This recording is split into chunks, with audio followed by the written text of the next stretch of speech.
WBOC Radio first went on the air 80 years ago this Sunday. Yeah, here's the deal. WBOC signed on September 13th, 1940 in its state-of-the-art studio. Yeah, it was a big deal. So we thought we would go back to that day when Franklin Delano Roosevelt was president. The U.S.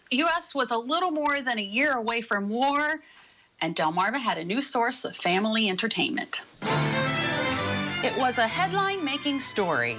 It was a Friday the 13th.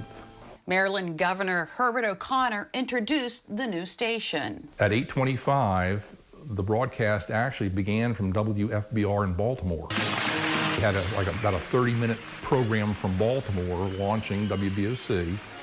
Then it switched to the ballroom of the Wicomico Hotel at about 9 o'clock. At 9:30 that night, the switch was flipped to broadcast from the brand new studio. The building that was built was the first building constructed on the Eastern Shore to house a broadcast station. WBOC Radio became a reality through the efforts of 9 local businessmen led by John Downing. And these very successful business people, the business equivalent of the 1927 New York Yankees, launched what is now WBOC. Staff came from a station that tried to launch previously but failed after a year. The station that preceded WBOC was WSAL, the one that came and went in 1937.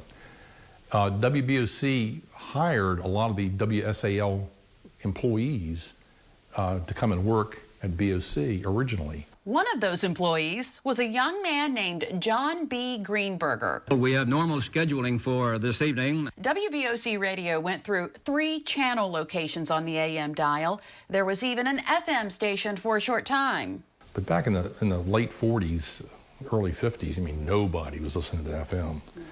However, that effort did not go to waste. Equipment from the FM station was repurposed for a new project.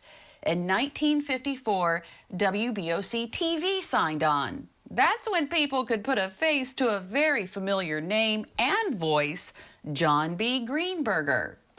This is the 7 p.m. edition, WBOC TV News, and once again I say, I'm John B. Greenberger. It's a good evening. New FCC laws would eventually cause a split between WBOC Radio and WBOC TV. When Tom Draper bought WBOC in 1980, he could not take possession of the radio stations. He wanted the television station. WBOC Radio would be sold to a newspaper company in Charleston, South Carolina, and the call letters were changed. But in 2015, the opportunity to bring back WBOC Radio presented itself. Radio as a whole kind of fell in hard times. And you had situations where stations were being put on the air in markets by individuals with no broadcast experience. They weren't doing well. They were struggling, going out of business. The FCC changed its rules, which allowed owners of radio properties to acquire more stations than just one AM and one FM in a given marketplace. It also allowed companies that owned television stations to, once again, acquire radio stations. That's when a high-powered station in the area became available, leading to the comeback of WBOC Radio following a 35-year absence. It's 102.5 WBOC amidst the coronavirus. In the same studio as the original WBOC AM from 1940. It's hard to believe that people on Delmarva first heard the call letters WBOC 8 decades ago. But it's not surprising those letters mean so much to so many people today and will continue to do so for at least another 80 years. Now, WBOC was not the first radio station on Delmarva. There were 2 others. One went on the air in 1928. It lasted less than a year. Another station went on the air in 1937. It lasted only about a year. The WBOC radio family now consists of 4 FM stations and 1 AM station.